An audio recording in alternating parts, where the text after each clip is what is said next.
First thing I would do if I was diagnosed with diabetes today is something for you to consider. Master the mindset. Understand, hey, this isn't my fault, but this is my responsibility. Build your tech stack, get that CGM, figure out how you're going to administer insulin or whatever medication if you are on it. Then get the food down pat. Know that there's other deeper parts of the food, but get that initial food down pat. Medication plus carb counting and, periphery, protein, fat, fiber. Figure out what voices are going to be on your team that you're going to listen to, and then understand that there's going to be a lot of ups and downs, literally and figuratively. Don't get too caught up in the ups and downs. Welcome to the Your Diabetes Insider podcast, where we take all of the mysteries of blood sugar control, focusing on nutrition, exercise, and any of the other 40 plus factors that may impact your blood sugar. If you don't know me, my name is Ben Zeal. I'm a registered dietitian, certified diabetes educator, strength and conditioning coach, and I've lived myself with type 1 diabetes for over 20 years. And I am here to share everything that I have learned in both my personal and professional experience so you can live that incredible diabetes life. So get ready and let's dive right into today's episode. What is going on? Welcome to this episode of the Your Diabetes Insider podcast. And today I want to explore a very interesting hypothetical situation, which I don't know, given how long I've personally lived with type 1 diabetes, I think it's a very fun thought experiment. And for you, if you were diagnosed I would say over 5 years ago, could be interesting for you as well. If you're relatively new to diabetes life, I think this will also have a lot of value for you because it may give you some new perspectives and different ways of thinking about your diabetes diagnosis that's still relatively new. And this isn't to say, if you've had diabetes for 10 years, it's still not, there's always stuff to learn. But I think it just gives different perspectives depending on where you are in your diabetes journey. So with that, this one is literally going to be, if I were diagnosed with diabetes today, what would I do differently? What would I do now, given everything that I currently know? And here's the top things that I would prioritize if I were diagnosed today. So first things first is before anything else, everyone's going to be throwing information at you left and right. The doctor, the people in the hospital, the endocrinologist, your primary care physician, they'll bring in a dietitian, they'll bring in an educator. They're going to throw a ton of stuff that's going to feel like you are drinking out of a fire hose. And the biggest thing to recognize with all of this stuff is before anything else, you have to master what is between the ears. You have to master what is upstairs, because at the end of the day, this diagnosis is not your fault, especially if you're the only person that is in your family that has diabetes. Like, I'm a unicorn. You might be a unicorn too, right? That's what I call people that are just randomly diagnosed. No one else in their family has, there's no family history, but it's not your fault. It's not something you could have chosen to do, but because you now have it, it is your responsibility. So it is your responsibility. If you want to live the life that you have always wanted to live, if you want to do the things you want to do, you want to have amazing blood sugars, you want to eat great food, you want to hang out with your family and your friends and travel and see things and explore the world, you are going to have to manage this and be able to put it on the back burner where it's there. You're paying attention to it, kind of like a kettle when you're getting it warmed up so you can make some tea or some coffee. You're putting it on the back burner. It's there. You're paying attention, but it's not the focal point of your life. That is the approach that I would definitely take these days. And if you're relatively newly diagnosed, something that you need to consider as well is it has to be paid attention to, but it does not need to be the focal point of your life. Your life is not over. This is not a jail sentence. This is not a holy cow, I can't do any of the things I want to do. I can't be active. I can't eat great food. No, you can do all of those things. I live my life in accordance to that philosophy of I'm going to build muscle. I am going to be strong. I am going to lift weights. I am going to be as, athletic and movement focused as possible. I am going to do the things I've always wanted to do and enjoy different types of food and live life to the fullest while living with this condition, because this does not have to stop you. The only way that diabetes will stop you is if you choose to allow it to. It does not need to stop you. It does not have to really interfere with anything. I think, of course, is it going to rear its head on occasion and possibly interrupt something? Absolutely. But it does not need to run your life and be number one. So keep that in mind. Don't let the fear run the show. Don't let the fear run the food choices. Oh my God, I can't have this dessert or I can't have this food. And it's also not as simple as we'll just take insulin for it, because that is not a solution either. That is a solution to end up with very volatile blood sugars with no understanding of what's going on and non-repeatable, non-predictable blood sugars. So keep that part in mind. You have to master between the ears. You have to master the mindset before anything else. The next part of things is going to be your technology stack. And this is something that should be paramount, should be right when you're first diagnosed.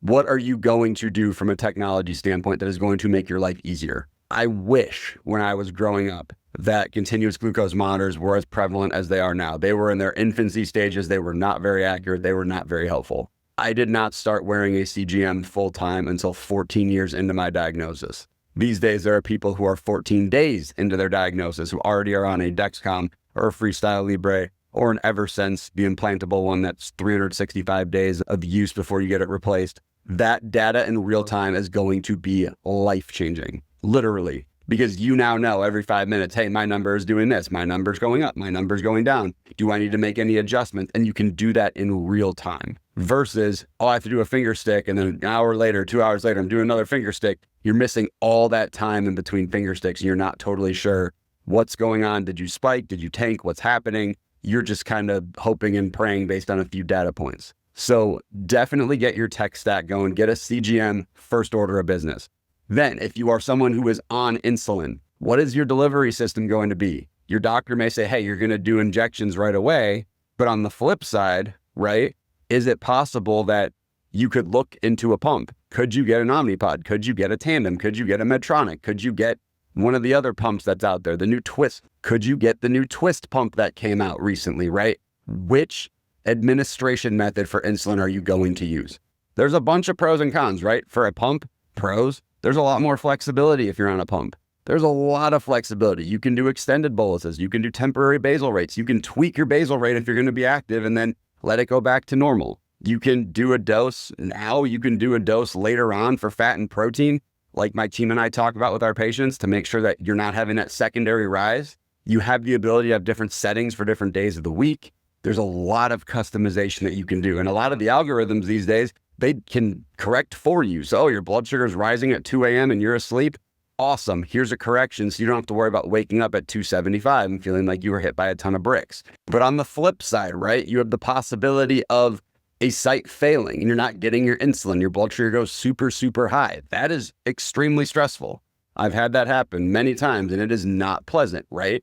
The possibility of, oh, there's a issue with the cannula. There's an issue with the tubing. The site gets pulled out somehow. And now you're relying on injections anyway, versus on the flip side, on injections, you know you're getting your insulin because you're administering it, but you don't have as many flexibilities. You don't have the ability to do an extended bolus. You can't change your basal rate depending on what's going on because you take it once or maybe you split your dose and you take it twice and that's it.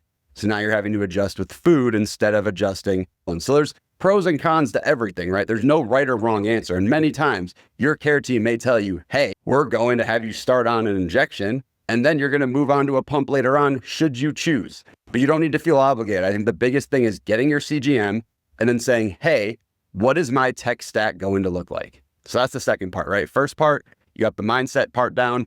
Second part, you've got the tech stack getting built. So whether that's I'm going to do my, I get a CGM and get a pump, CGM and injections, and maybe think about a pump later on. I would not stress. For me personally, I'm currently using Omnipod. I've used Tandem for years. I think they're both incredible systems, have their own pros and cons. Of course, I've done episodes about that previously. And really, at the end of the day, it comes down to your flexibility and what you want your life to look like and, what kind of flexibilities you want for your diabetes. So that would be the next part, right? So you're diagnosed, you've nailed the mindset, you've gotten the tech stack. It has to then come down to food. I tell people all the time, right? Food is 80% of your blood sugars. There's no nice way to put it. It's 80% of the blood sugars. The carb counting matters. The dosing associated with carb counting matters. If you're type 2 and you're on oral medication, the carb counting matters. The protein and the fat matter for both types of diabetes as well. Again, the timing of medication and carb counting are probably the two most critical parts of diabetes management. So that has to be the next priority. It absolutely has to be. And again, you're diagnosed today, right? You're thinking, okay, I've got my tech stack, I've got my mindset, I've got to get working on the food, but I don't want to give up my favorite foods. I want to still be able to enjoy pizza every now and then or pasta or have a dessert. And you totally can. And again, it's not as simple as just dial up a bunch of insulin, here we go. But there's ways to include it as part of a quality way of eating. And everyone's going to be a little different, right? Like me as myself, right? Somebody who's working out 5 days a week, who's a male, who's in his 30s, is going to be a little different than someone who's, postmenopausal woman in their late 50s, right? Like there's going to be a difference there. There's going to be a difference of that between if you're a kid and you're 11 years old and you're super active playing sports versus someone who's more of a gamer or a musician who's, roughly around the same age. So it's all going to depend on the person, but regardless, you have to learn those skills about the carb counting. And then later on, once you've mastered carb counting and dosing and your insulin to carb ratio is spot on, then you are looking at fat and protein. Of course, you have to understand fiber, right? You have to understand protein. What are they going to do on a very simple level for right now? And then as time goes on, realizing, hey, you know what? I do notice that protein may impact my blood sugar a little bit. I do understand that fat may impact my blood sugar hours later. But at the beginning, don't worry about those. Those are things that you will get to dive into later on. That's something that my team and I go over with every single patient that we work with because it's so important and no one's care team is going over that. No one's giving them a specific strategy that says, hey, fat and protein are going to come back and bite you in the butt if you are not careful from a blood sugar perspective. No one's talking about that ever. I've had people that have been decades into living with diabetes and they've never talked about that. They know it's a problem. They know when they go get a plate of pasta, they're going to have a high blood sugar because of the fat kicking in later, but they've never been told how to address it. And that is something that we make sure we address with everyone, because if you don't know how, it's going to be a major problem. So that is something, again, that we go through with everyone, because you're going to have to learn it at some point if you want to be able to have those kinds of foods. And there are people that don't, right? There are people that say, hey, I'm going to stick low carb, go for it by all means. But in my mind, the whole point when you're first diagnosed is saying, how can I be living my normal life as much as possible, whether you're 6 years old or whether you're 36 years old, right?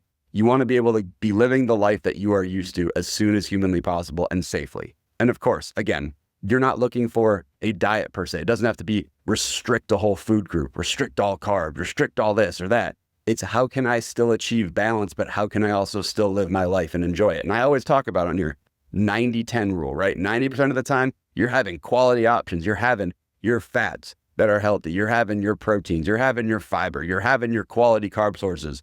But at 10% of the time, you want to go enjoy an ice cream sundae and you know how to dial up and, get your insulin on point for it. You know how to prep for it in advance.